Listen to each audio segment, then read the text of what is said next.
وبركاته. أعوذ بالله من الشيطان الرجيم.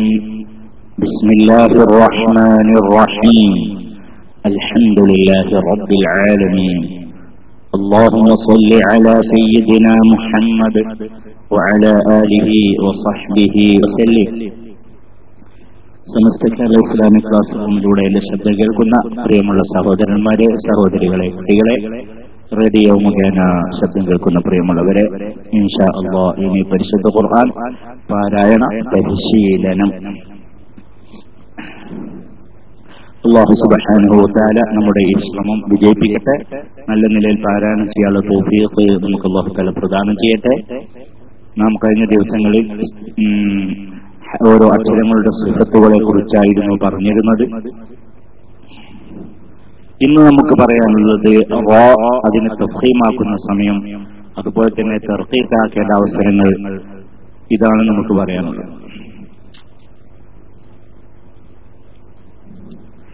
റാഇനെ തഫ്ഖീമാക്കുക അഥവാ റാഇനെ തഫ്ഖീമാക്കുക എന്ന് പറഞ്ഞാൽ ആ റാഇനെ ഉച്ചരിക്കുമ്പോൾ അതിന്റെ ശബ്ദം റോ റോ ഈ ശബ്ദത്തിലാവുക. റോ റൂ എന്ന ഈ ശബ്ദം ഉണ്ടല്ലോ, അങ്ങനെ ആവുക. ഇത് കേൾക്കുന്നുണ്ടാവുമെന്ന് കരുതുന്നു. ഈ റാഇനെ തഫ്ഖീമാക്കണം. ഖുർആൻ പാരായണം ചെയ്യുമ്പോൾ റാഇനെ തഫ്ഖീമാക്കിയിട്ടാണ്, അതിന്റെ അവസരങ്ങളിലൊക്കെ തഫ്ഖീമാക്കിയിട്ടാണ് ഉച്ചരിക്കേണ്ടത്. ഏതൊക്കെ അവസരങ്ങളാണ് എന്നാണ് നാം പറയാൻ പോകുന്നത്. തഫ്ഖീമാക്കുക എന്ന് പറഞ്ഞാൽ മനസ്സിലായി, അതിന്റെ ശബ്ദം ഒരു ഉയർന്ന ശബ്ദാക്കുക, അഥവാ റോ റൂ ഈ അവസ്ഥയിൽ ശബ്ദം ഉച്ചരിക്കാം. അല്ലാതെ റാ റൂ എന്ന് പറയരുത് എന്നാണ് അർത്ഥം. മനസ്സിലായി? എപ്പോഴൊക്കെയാണ് റാഇനെ തഫ്ഖീമാക്കുക? 8 അവസ്ഥയിൽ റാഇനെ തഫ്ഖീമാക്കും. 8 അവസ്ഥ. 4 അവസ്ഥയിൽ റാഇനെ തർഖീഖ് ആക്കും. 2 അവസ്ഥ, രണ്ടും പറ്റുന്ന അവസ്ഥ. തഫ്ഖീമും തർഖീഖും പറ്റുന്ന അവസ്ഥ. ഇനി എപ്പോഴാണ് റാഇനെ തഫ്ഖീമാക്കുക? ഒന്നാമത്തത് റാഇന് ഫത്ഹ് ആവുമ്പോൾ റാഇനെ തഫ്ഖീമാക്കിയിട്ട് മാത്രമേ ഉച്ചരിക്കുള്ളൂ. എവിടെ അറബി വാക്കുകൾ അതിൽ റാ വന്നു, അത് എവിടെ ഖുർആനാവട്ടെ എവിടെ ആയാലും ഉച്ചരിക്കേണ്ട, അങ്ങനത്തെ പ്രത്യേകിച്ച് ഖുർആനാവുമ്പോൾ അങ്ങനെ തന്നെ ഉച്ചരിക്കാൻ പാടുള്ളൂ. അപ്പൊ റാഇനെ ഫത്ഹായിട്ട് കണ്ടിട്ടുണ്ടെങ്കിൽ റാഇനെ തഫ്ഖീം ആക്കിക്കൊണ്ടാണ് ഉച്ചരിക്കുക, അഥവാ അതിന്റെ ശബ്ദം റോ എന്ന ഒരു അവസ്ഥയിൽ ഒരു ശബ്ദത്തിലായിരിക്കണം. അഥവാ റമദാൻ എന്ന് പറഞ്ഞാൽ മതി. റമദാൻ റമദാൻ റമദാൻ റാഇന് ഫത്ഹായി, അപ്പൊ അതിനെ തഫ്ഖീം ആക്കിയിട്ടാണ് ഉച്ചരിക്കേണ്ടത്. അപ്പൊ അതൊന്ന്. ഇനി രണ്ടാമത്തത് ആ റാഇന് സുക്കൂനാവുക. റാഇന് സുക്കൂനാവുക. പക്ഷെ അതിന്റെ മുമ്പുള്ളതിനോ റാഇന് സുക്കൂനാണ്, അതിന്റെ മുമ്പുള്ളതിന് ഫത്ഹ് ആവുക. അപ്പോഴും റാഇനെ തഫ്ഖീമാക്കിയിട്ടാണ് ഉച്ചരിക്കേണ്ടത്. ഉദാഹരണം മർയം മർയം എന്ന് പറഞ്ഞ പോലെ മർയം. അവിടെ എന്താണ്? റാഇന് സുക്കൂനാണ്, അതിന്റെ മുമ്പിൽ ഫത്ഹാണ്. അപ്പോഴും റാഇനെ തഫ്ഖീമാക്കിയിട്ടാണ് ഉച്ചരിക്കേണ്ടത്. പക്ഷെ അവിടൊക്കെ എന്ത് സംഭവിക്കും? നമ്മൾ ഇന്നലെ പറഞ്ഞ മാതിരി ഏറ്റവും ഉഷാറ് തഫ്ഖീമിന്റെ ശബ്ദം ഉഷാറായിട്ട് കേൾക്കുക ഫത്ഹ് ആവുന്നതിനോട് കൂടെ അതിന് നീട്ടാൻ കൂടി ഉണ്ടാകുമ്പോഴാണ്. പിന്നെയാണ് ഫത്ഹാവുമ്പോ, പിന്നെയാണ് ദമ്മാവുമ്പോ, പിന്നെയാണ് സുക്കൂനാവുമ്പോ. ഈ അവസ്ഥ എല്ലായിടത്തും ഉണ്ടാവും എന്ന് മനസ്സിലാക്കുക. അപ്പോ റമദാൻ എന്ന് പറയപ്പെടുന്ന ആ റോ എന്ന് പറയുന്നതിന്റെ അത്ര ഉഷാറ് തഫ്ഖീമിന്റെ ശബ്ദം മർയം എന്ന് പറയുമ്പോൾ ഉണ്ടാവില്ല. അത് അങ്ങനെ എങ്ങനെ പറയാൻ സാധിക്കൂല, അങ്ങനെ ഉണ്ടാവില്ല, ഉണ്ടാക്കേണ്ട ആവശ്യമില്ല. അപ്പോ ഒന്ന് റാഇന് ഫത്ഹാവുമ്പോ, രണ്ടാമത്തത് റാഇന് സുക്കൂന്, അതിന് മുമ്പുള്ളതിന് ഫത്ഹ്, അതിന്റെ മുമ്പുള്ളത് ഉള്ള അക്ഷരത്തിന് ഫത്ഹ്. റയം എന്ന് പറയുമ്പോൾ റാഇന് സുക്കൂനായി, അതിന് മുമ്പുള്ള അക്ഷരം ഏതാണ്? മീമാണ്, മാ. അപ്പോ അതിന് ഫത്ഹ് വന്നു. അപ്പൊ മർയം എന്നാണ് ഉച്ചരിക്കേണ്ടത്. ഇനി മൂന്നാമത്തത്, രണ്ടെണ്ണം പറഞ്ഞു, ഇനി മൂന്നാമത്തത് റാഇന് സുക്കൂനാണ്, അതിന്റെ മുമ്പുള്ള അക്ഷരത്തിനും സുക്കൂനാണ്. പക്ഷെ അത് യാ അല്ലാത്തതായിരിക്കണം എന്ന അവിടെ ഒരു പ്രത്യേകത ഉണ്ട് എന്ന് മാത്രം. യാ അല്ലാത്ത അക്ഷരമായിരിക്കണം എന്നുള്ളൊരു പ്രത്യേകത ഉണ്ട് എന്ന് മാത്രം. പിന്നെ അപ്പോ റോയിന് സുക്കൂന്, അതിന്റെ മുമ്പുള്ളതിന് സുക്കൂന്, അതിന്റെ മുമ്പുള്ള അക്ഷരം ഉണ്ടാവുമല്ലോ അതിന് ഫത്ഹു ആവുക. അപ്പോ റോയിന് സുക്കൂന്, അതിന്റെ നേരെ മുമ്പുള്ള അക്ഷരത്തിനും സുക്കൂന്, അതിന്റെ മുമ്പുള്ള അക്ഷരത്തിന് എന്താവുക? ഫത്ഹാവുക. ഇതുപോലെ അസ്ർ എന്ന് പറഞ്ഞ മാതിരി വൽ അസ്ർ വൽ അസ്ർ വൽ ഫജ്ർ വൽ ഫജ്ർ എന്നൊക്കെ പറഞ്ഞ മാതിരി. അവിടെ എന്താണ്? അസ്ർ എന്ന് പറയുമ്പോൾ റായിന് സുക്കൂനാണ്, അതിന്റെ മുമ്പുള്ള സ്വാദിന് സുക്കൂനാണ്, അതിന് മുമ്പുള്ള ഐൻ അതിന് ഫത്ഹാണ്. അപ്പോ വൽ അസ്ർ, അപ്പൊ അതിന് വൽ ഫജ്ർ, അവിടെ റായിന് സുക്കൂന്, അതിന് മുമ്പുള്ള ജീമിന് സുക്കൂന്, അതിനുള്ള ഫാഇന് ഫത്ഹ്. മൂന്നിങ്ങനെ ചിന്തിച്ചാൽ ഒരു മനസ്സിലേക്ക് ഉൾക്കൊള്ളാൻ സാധിക്കുന്ന ഒരു മോഡലാണ്. എന്താണ്? ആദ്യം പറഞ്ഞത് ഫത്ഹ്, റായിന് ഫത്ഹ്. രണ്ടാമത് പറഞ്ഞത് റായിന് സുക്കൂനും അതിന്റെ മുമ്പുള്ളതിന് ഫത്ഹും. മൂന്നാമത് പറഞ്ഞതോ റായിന് സുക്കൂന്, അതിന്റെ മുമ്പുള്ളതിന് സുക്കൂന്, അതിന്റെ മുമ്പുള്ളതിന് ഫത്ഹ്. ആദ്യം പറഞ്ഞത് റായിന് ഫത്ഹ്, രണ്ടാമത് പറഞ്ഞത് റായിന് സുക്കൂന്, അതിന്റെ മുമ്പുള്ളതിന് ഫത്ഹ്. മൂന്നാമത് പറഞ്ഞത് റായിന് സുക്കൂന്, അതിന്റെ മുമ്പുള്ളതിന് സുക്കൂന്, അതിന്റെ മുമ്പുള്ളതിന് ഫത്ഹ്. അപ്പൊ ഇങ്ങനെ മനസ്സിലാക്കാൻ ഒരു എളുപ്പ മോഡൽ അല്ലേ? പക്ഷെ ഈ മൂന്നാമത് പറഞ്ഞിട്ട് നമ്മൾ ഒരു കാര്യം എന്ത് മനസ്സിലാണോ? അവിടെ ഒരു യാ വരാൻ പാടില്ല. റായിന് സുക്കൂന്, റായിന് സുക്കൂന്, അതിന്റെ മുമ്പുള്ളതിന് സുക്കൂന് എന്ന് പറഞ്ഞത് ആ സുക്കൂനുള്ള അക്ഷരം യാ ആവാൻ പാടില്ല. യാ ആയിട്ടുണ്ടെങ്കിൽ അപ്പൊ അവിടെ തീർച്ചയ്ക്ക് വരും എന്നർത്ഥം. ഇനി നാലാമത്തെ, ഇപ്പൊ മൂന്നെണ്ണാണ് നമ്മൾ പറഞ്ഞത്. ഇനി നാലാമത്തത് റാഇന് ദമ്മാവുമ്പോ, ഫസ്റ്റ് നമ്മൾ പറഞ്ഞത് റാഇന് ഫത്ഹാണ്, ഇവിടെ നമ്മൾ പറഞ്ഞത് റാഇന് ദമ്മ് റൂ എന്ന് പറഞ്ഞത്. എളുപ്പം മനസ്സിലായി. റാഇന് ദമ്മാവുമ്പോ ആദ്യം പറഞ്ഞത് റാഇന് ഫത്ഹ്, പറഞ്ഞത് റാഇന് ദമ്മ്, നാലാമത്തത് റാഇന് ദമ്മ്. ഇനി അഞ്ചാമത്തെ എങ്ങനെയാണ്? റാഇന് സുക്കൂന്, അതിന്റെ മുമ്പുള്ളതിന് ദമ്മ്. നമ്മൾ നേരത്തെ ഫത്ഹിന്റെ അത് പറഞ്ഞ അതേ മോഡലിന് ആദ്യം പറഞ്ഞതിന് റാഇന് ഫത്ഹ്, പിന്നെ രണ്ടാമത്തേത് പറഞ്ഞത് റാഇന് സുക്കൂന്, അതിന്റെ മുമ്പുള്ളതിന് ഫത്ഹ്. അതേപോലെ തന്നെ നാലാമത് നമ്മൾ പറഞ്ഞത് റാഇന് ദമ്മ്, അഞ്ചാമത് നമ്മൾ പറയുന്നത് റാഇന് സുക്കൂന്, അതിന്റെ മുമ്പുള്ളതിന് ദമ്മ്. മനസ്സിലാക്കാൻ എളുപ്പമുണ്ട് എന്നർത്ഥം. അപ്പോ നാലാമത്തത് റാഇന് ദമ്മ്, അഞ്ചാമത്തത് റാഇന് സുക്കൂന്, അതിന്റെ മുമ്പുള്ളതിന് ദമ്മ്. റാഇന് ദമ്മുള്ളതിന് ഉദാഹരണം കഫറു, കഫറു, കഫറു റൂ. റാഇന് സുക്കൂന്, അതിന് മുമ്പുള്ളതിന് ദമ്മുള്ളതിന് ഒരു ഉദാഹരണം പറയണേ അൽ ഖുർആൻ, അൽ ഖുർആൻ, ഖുർആൻ എന്ന് പറയുമ്പോൾ ഖാഫിന് ദമ്മാണ്. അൽ ഖുർആൻ. അപ്പൊ അഞ്ചെണ്ണായി. ഇനി ആറാമത്തത് പറയാതെ തന്നെ ഇങ്ങനെ ചിന്തിച്ചാൽ കിട്ടും. നേരത്തെ നമ്മൾ പറഞ്ഞതിന്റെ അതേമാതിരി തന്നെ ഇവിടെ നേരത്തെ പറഞ്ഞു റാഇന് സുക്കൂന്, അതിന്റെ മുമ്പുള്ളതിന് സുക്കൂന്, അതിന്റെ മുമ്പുള്ളതിന് ഫത്ഹ് എന്ന് പറഞ്ഞാൽ ഇവിടെ എങ്ങനെ പറയേണ്ടത്? റാഇന് സുക്കൂന്, അതിന്റെ മുമ്പുള്ളതിന് സുക്കൂന്, അതിന്റെ മുമ്പുള്ളതിന് ദമ്മ്. ഇങ്ങനത്തെ ഒരവസ്ഥയാണ് ഈ ആറെണ്ണം പെട്ടെന്ന് മനസ്സിലാവും. ആദ്യത്തെ മൂന്നെണ്ണം പറഞ്ഞാല് ദമ്മ് എന്നുള്ള ഒരു വ്യത്യാസം ഏർപ്പെടുത്തിയാൽ ബാക്കിയൊക്കെ അതേ ഒരേമാതിരി തന്നെ. അപ്പൊ ആറാമത്തെ അങ്ങനെ. ഇനി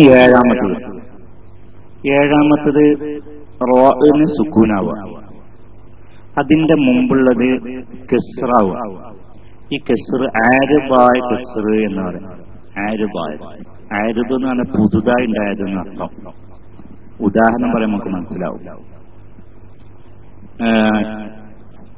ഇർജിഉ എന്ന് പറയും. ഇർജിഉ.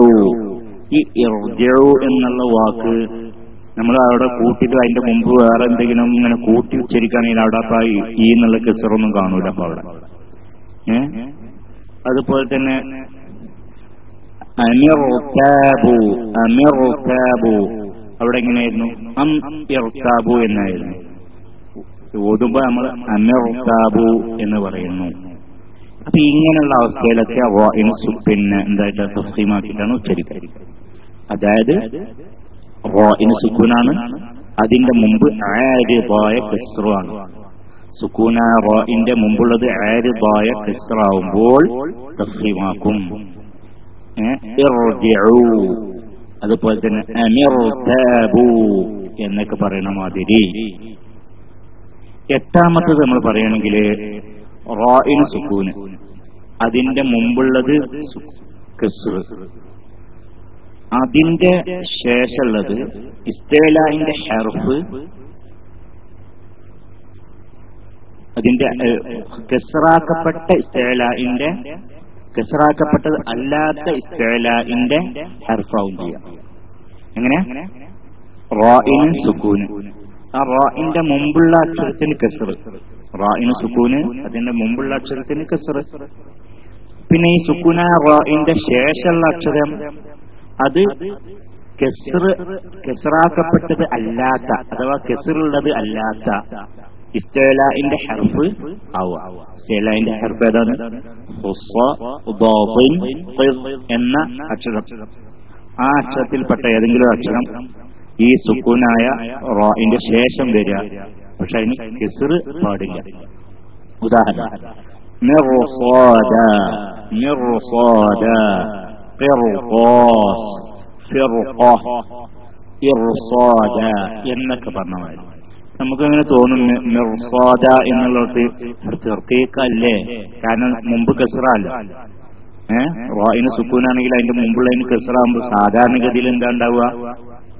തർക്കീഖാണ്. മിർസാദ എന്നാണ് പറയേണ്ടത്. സാധാരണഗതി അങ്ങനെ തോന്നിപ്പോവാ. കാരണം എന്താണ്? കസ്ർ വന്നതിന്റെ ശേഷം, കസ്റാക്കപ്പെട്ട അക്ഷരത്തിന്റെ ശേഷം സുക്കൂനുള്ള റാവ് വരുമ്പോൾ സാധാരണഗതിയിൽ തർക്കീഖായിട്ടാണ് നമ്മൾ ഉച്ചരിക്കല്. പക്ഷെ ഇവിടെ സ്വാദ് വന്നു, സ്വാദ് വന്നു. സ്വാദ് ഇസ്തിലാഇന്റെ ഹർഫിൽപ്പെട്ടാണല്ലോ. ഖുസ്സ എന്ന് പറയുമ്പോ തന്നെ ഖുസ്സ, ളാദിൻ എന്ന് പറയുമ്പോ അവിടെ സ്വാദ്. പക്ഷെ ഇതിന് കസ്റത്തല്ലേ, ഫത്ഹാൻ. അപ്പോ അവിടെ എന്താണ്? തഫ്ഖീമാക്കിയിട്ടാണ് റാഇന് ഉച്ചരിക്കേണ്ടത്. നമ്മളങ്ങനെ ചിലപ്പോ അങ്ങനെ ആയിപ്പോവും. മിർസാദ എന്ന് ഓതാൻ സാധ്യത ഉണ്ട്. പക്ഷെ അങ്ങനെ വരികയാണെങ്കിൽ അപ്പൊ ഈ പറഞ്ഞ കാര്യം ഓർമ്മയായിരുന്നു. അപ്പൊ മിർസാദ, ഖിർഖാസ്, ഫിർഖ, ഇർസാദ ഇങ്ങനെയുള്ള. അപ്പൊ ഈ 8 കാര്യമാണ് എന്ത് തഫ്ഖീമാക്കേണ്ട കാര്യങ്ങൾ. ഇതിങ്ങോട്ട് പഠിച്ചാൽ തന്നെ പഠിച്ചതിന്റെ നേരെ വിപരീതം വരുന്നതൊക്കെ തർക്കീഖാക്കിയിട്ടാണ് എന്നുള്ളത് ഇതിൽ നിന്ന് നമുക്ക് കിട്ടും. തഫ്ഖീം ഇന്ന കാര്യങ്ങളാൽ തഫ്ഖീമാക്കണം എന്ന് പറയുമ്പോൾ ആ കാര്യങ്ങളല്ലാത്ത മറ്റു കാര്യങ്ങൾ വരുമ്പോൾ തർക്കീഖ് എന്നുള്ളത് അതിന്റെ മറ്റൊരു വശമാണ്. മനസ്സിലായി? അപ്പൊ ഇതാണ് ശരിക്ക് ഇവിടെ മനസ്സിലാക്കിയാല് പിന്നെ നമുക്ക് എന്ത് വരൂല? ഖുർആൻ ഓതുമ്പോ ഇവിടെ തഫ്ഖീമാണോ തർക്കീഖാണോ എന്നുള്ള അവസ്ഥ വരൂല. ഉഷാറാക്കിയിട്ട് തഫ്ഖീമാക്കിയിട്ട് തന്നെ ഓതാൻ സാധിക്കും.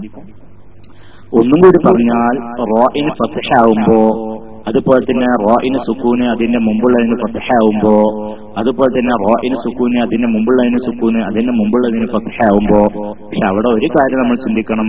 റാഇന് സുക്കൂനും അതിന്റെ മുമ്പുള്ളതിന് സുക്കൂന് എന്ന് പറഞ്ഞത് അവിടെ യാ ആവാൻ പാടില്ല എന്നുള്ള ചിന്ത വേറെ വേണം.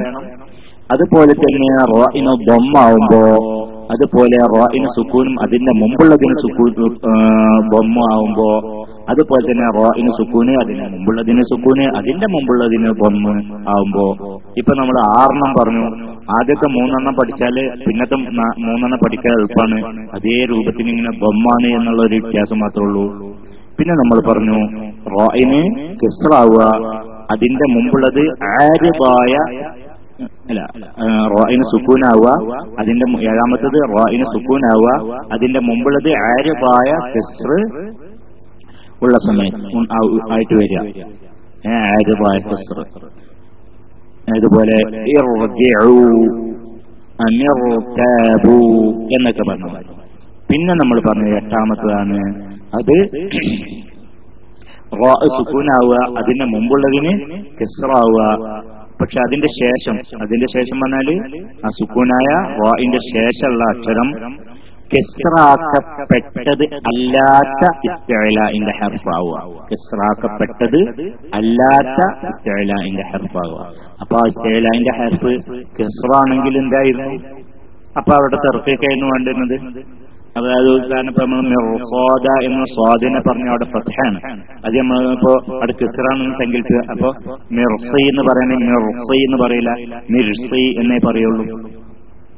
അങ്ങനെ അപ്പൊ ഇതാണ് റാഇനെ തഫ്ഖീം ആക്കി ഉച്ചരിക്കേണ്ട അവസ്ഥകൾ. തഫ്ഖീമാക്കുക എന്ന് പറഞ്ഞാൽ ഉയർന്ന ശബ്ദത്തിൽ റോ എന്ന ആ ശബ്ദത്തിൽ ഉച്ചരിക്കുക. ഈ സംഗതി മനസ്സിലായിട്ടുണ്ടാവും വരുന്നു. അപ്പൊ ഇതാണ് മനസ്സിലാക്കിയാൽ ഇതിന്റെ നേരെ വിപരീതം വരുന്നതൊക്കെ തർഖീഖ് എന്നുള്ള ഒരവസ്ഥ നമ്മൾ ഇത് പഠിക്കുമ്പോൾ ഇത് പഠിക്കുന്ന കാരണത്താൽ മറ്റതുകൊണ്ട് കിട്ടും ചെയ്യും. ഇൻഷാ അല്ലാഹ് അത് നാളെ നമുക്ക് പറയാം. കൈപ്പൊന്തിച്ചവര് കുറേയുണ്ട്. നമുക്ക് പാരായണത്തിലേക്ക് പ്രവേശിക്കാം. أعوذ بالله من الشيطان الرجيم.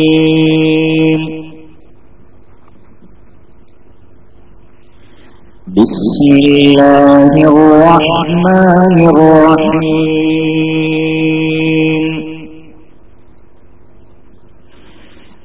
الحمد لله رب العالمين. الرحمن الرحيم مالك يوم الدين. إياك نعبد وإياك نستعين. اهدنا الصراط المستقيم صراط الذين أنعمت عليهم غير المغضوب عليهم ولا الضالين.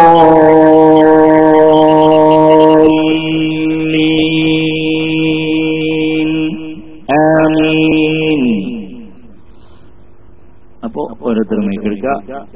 അബ്ദുള്ള